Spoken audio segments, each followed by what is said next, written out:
Today's review is a double bill. Not just 2 games reviewed in one video, but 2 games from the same publisher that we believe combine forces akin to that of a Power Rangers style Megazord. It's a little bit scary. These 2 games enjoyed back to back are rocket fuel. A hot concoction that is an absolute delight for anyone who already loves to play, but also they're able to warm the heart of even people who don't think they want to play a board game. And everyone wants to play a board game. They just don't realise. You haven't realised that yet, Kenneth. Come on. Try it. Try it. But now we have these, which means I can spend less time and money making my Clockwork Orange style contraptions. Fewer of my evenings spent setting up Terra Mystica on the basement floor, tying up absolute strangers to a chair and forcing them to play with me.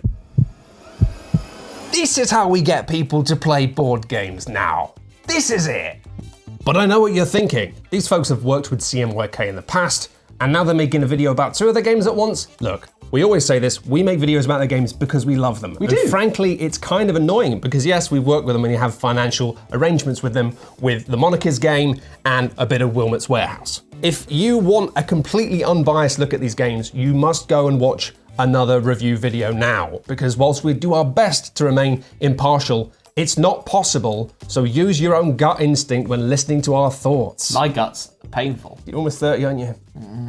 This is Magical Athlete, an outrageously jazzy production brought to life by the artwork of Angela Kirkwood, and every single moment of releasing this game onto your table is a delight. Popping open this aggressively red box and dumping out a cascade of deranged characters from these sweet shop style bags, like they're escaping from the Willy Wonka penitentiary. The whole aesthetic of this thing is like a sweet and sour nail bomb of nostalgia, but it's nostalgia for cartoons from your childhood that didn't actually exist. Why are there quite so many unique characters in this box? Why is one of them a sentient flip-flop? Why is there a giant baby that's 6 times bigger than everything else? You haven't seen any of that yet. Don't look at that yet. Look at this. Oh, look at this. Wow, look, it's a game where we take it in turns to roll a die and then move our character that many spaces. 1. And if you get to the end first, you win the race. Woohoo! Roll and move, baby. 2 words, 2 rules. Simplicity is just like the games we used to play back when we were little. Before your aunt got swept away by that dust storm on the prairie and your 18 brothers died of cholera. The good old days. You can't look at a board like this and worry that you're about to be tricked into playing a game that's complicated, which is what makes this game such a beautiful trap. Now yes, you are just doing roll and move, but Magical Athlete holds the heavyweight title for rolling and a master's degree in moving. Because in each of Magical Athlete's 4 races, you're going to be fielding a different bonkers character, each of which has a unique power, annoys your other players around the table, and twists this game into the utterly deranged work of art that it is. The flip-flop can switch places with anyone. The rocket scientist can double their move, but then they explode. The lovable loser gets points if they stay in last, and the mouth eats other players. The roll and move games of our childhood were absolutely pointless nonsense. But rather than this game trying to finesse or fix that, making it more balanced, instead it just leans into that and goes, all right, you can't fix a game like this. You just make it more broken. This is a game that joyfully suffocates you with silliness, but it does also give you some small sense when you're playing that maybe you do have a little bit of control. Maybe there is some room for strategy here. I mean, obviously it's not a game where you actually do have much control and much strategy, but sometimes it feels you do. So let's talk about some of these characters. Skipper. If you're playing as Skipper, then it means when anybody rolls a 1 in the game, it's your turn now. So in a game with lots of players, it's more likely to trigger. It's more likely for someone to have a turn and then you guys don't get a turn, it's my turn again. But if someone else brings the dice monger into the mix, it gets a little tricksy. Their ability lets people re-roll those pesky ones, which means maybe you can't steal everyone's turns forever. And if the beginning draft features a lot of characters that allow players to move forward just 1 or 2 spaces, then well, I might take Baba Yaga. It's everybody's favourite house what has legs and is a witch. And if anyone ever ends up in the same space as the witch house with legs, they fall over, which means if everyone's constantly getting nudged around a little bit, chances are I'm gonna make you fall over. And on the second and fourth race of a game, we're gonna flip this board over for some slightly snakes and ladder-esque nonsense. These spaces cause people to trip over, to move forward spaces, to move backward spaces. They make it even more likely that players are gonna get bunched up and start tripping each other over.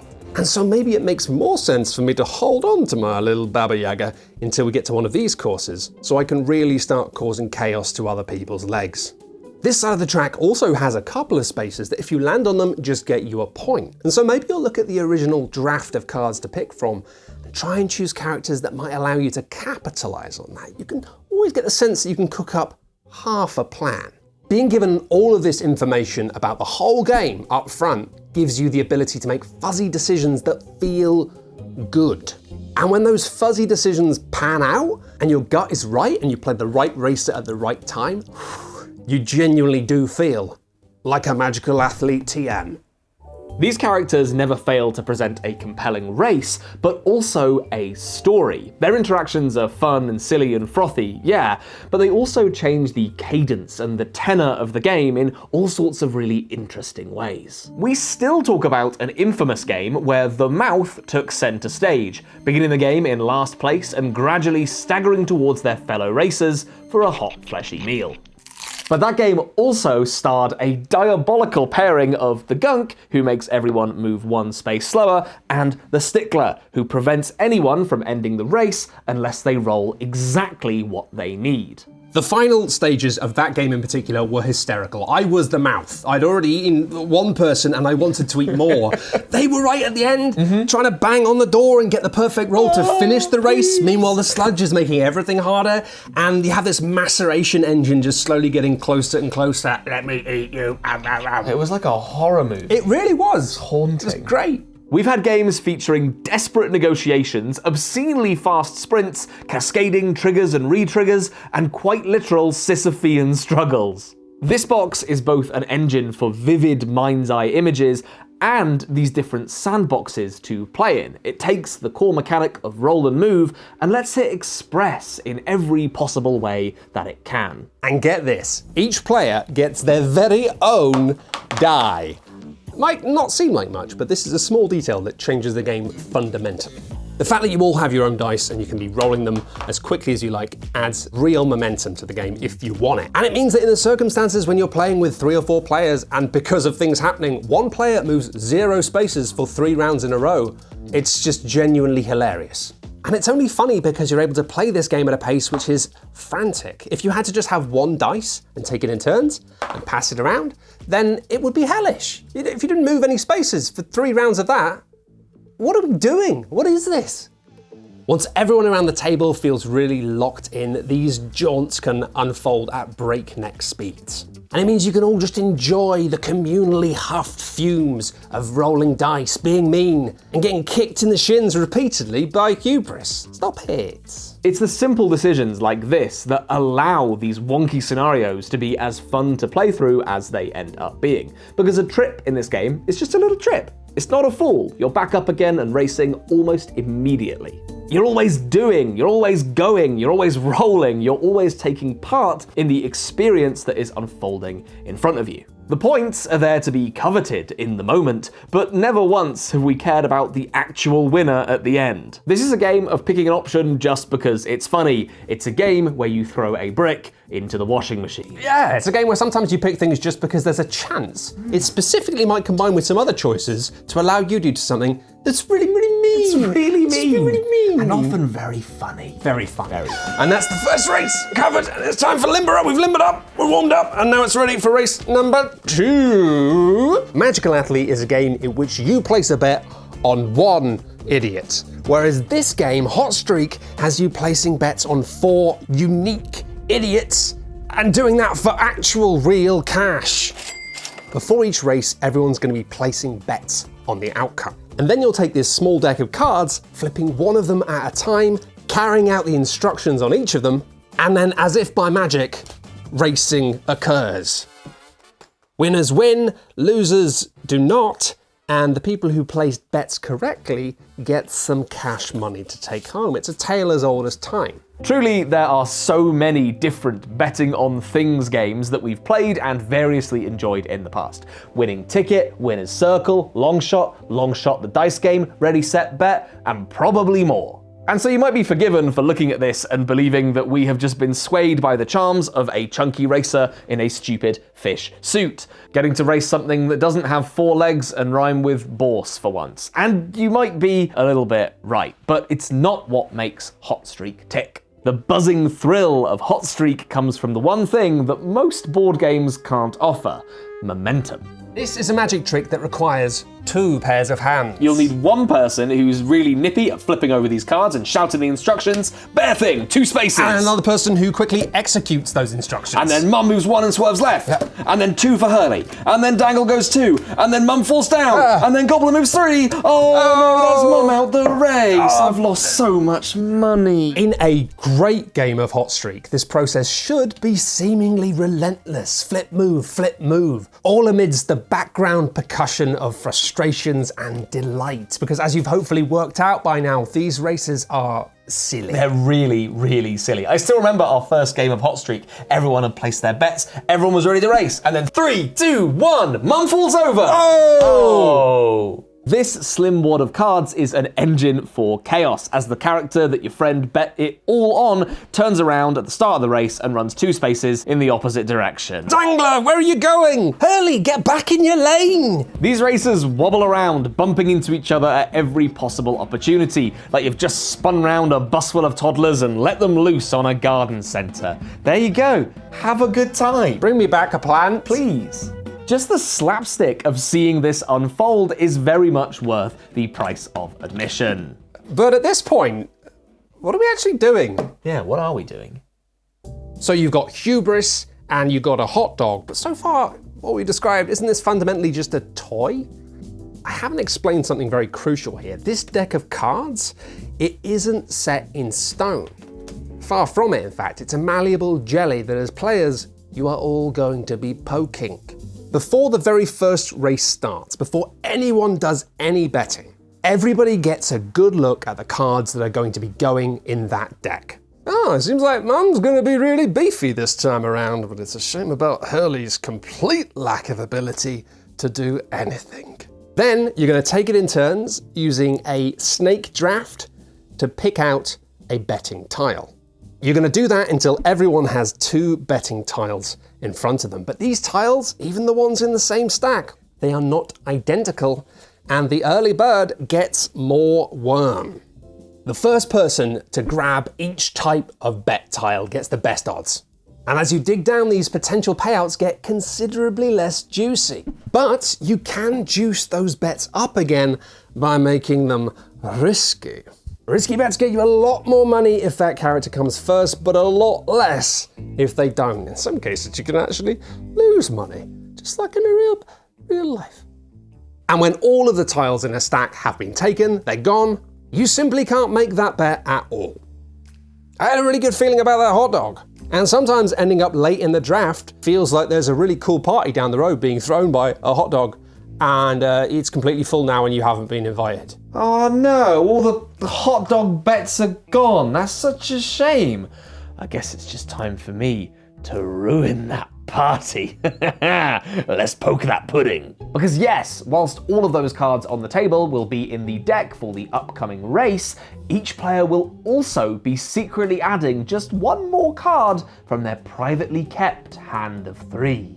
And so maybe if I can't be there to hold that hot dog's hand when he's sitting pretty on top of the podium, then it's time for him to start falling over. Oh no, sorry, I'm completely fine. I'm just choosing a bet right now. I was just laughing like that because of something that someone told me earlier that was really evil.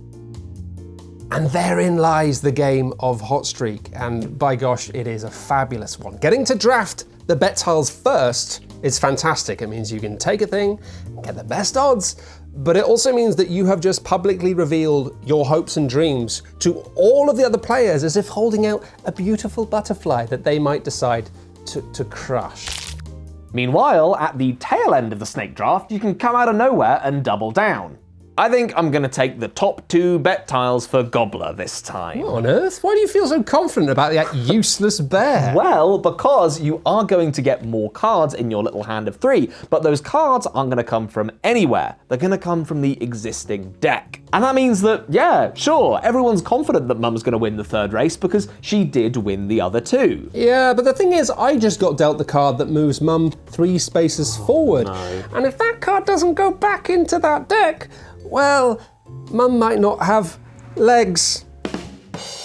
There's so much more to love here, like the way that each race burns 3 cards at the start in a 3, 2, 1 countdown. Oh, where's my card? It's not showing up when I need it most. I love how the little shuffle between deals of the deck gives you just enough time to build up a tiny bit of tension, to mutter about your misfortunes, to speculate about the outcome, before then you're off again. And I love how the game softens the harsher notes of winning and losing with these charming little paragraphs about what you do with your earnings. I'm off to buy another copy of Hot Streak, you losers.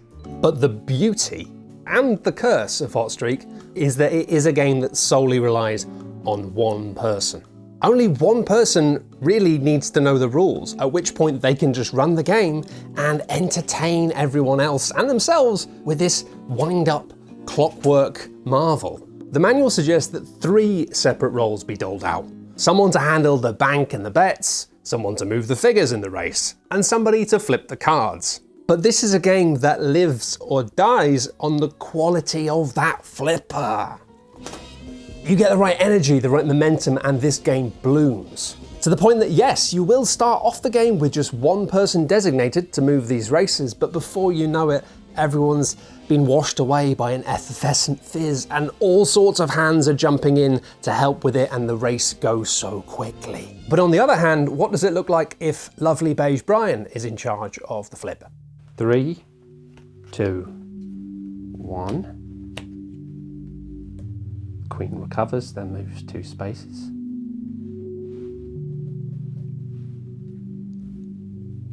The Queen moves 3 spaces, and then she swerves to the left.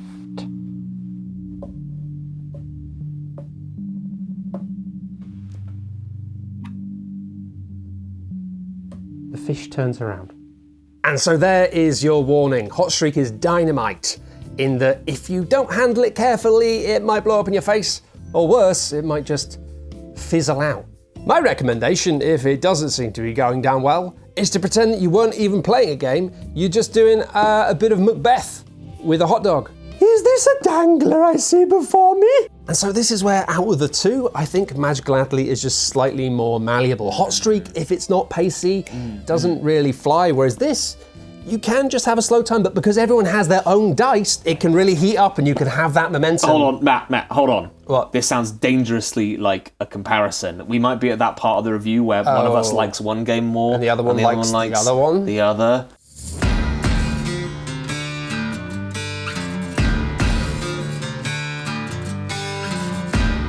Well, I like Magical Athlete the most. Oh, me too. Oh, well, we both just like. Oh, that's easy. We both cool. just- Yeah. Don't get us wrong. Like, both of these games are fabulous. Yeah, they both for sure. 100% get the sticker badge, recommends badge we do. Classic old badge. They get it. These games are both electric. They are both best-in-class boxers. The only thing I would say is that I have played Hot Streak with people who found it a little too stressful, got a little bit anxious. Yeah. So I think that like Hot Streak is a party game, whereas I think Magical Athlete is slightly more of a smarty game. Ooh! I've played a bunch of Hot Streak and I've enjoyed myself every single time. It's immediate and it's snappy and it's silly and it's raucous. It's really good. But Magical Athlete is just so much more expressive. I'm still being surprised by it. This is a game that spits out all these weird, unique scenarios every single time you sit down to it. It makes characters of its players. And if you're interested in trying out an even weirder version of Magical Athlete, then check out friend of the show Tim's video on a homemade version of the game where players get to design their own racers, turning it into something of a combination craft activity, legacy game, and crash course in design.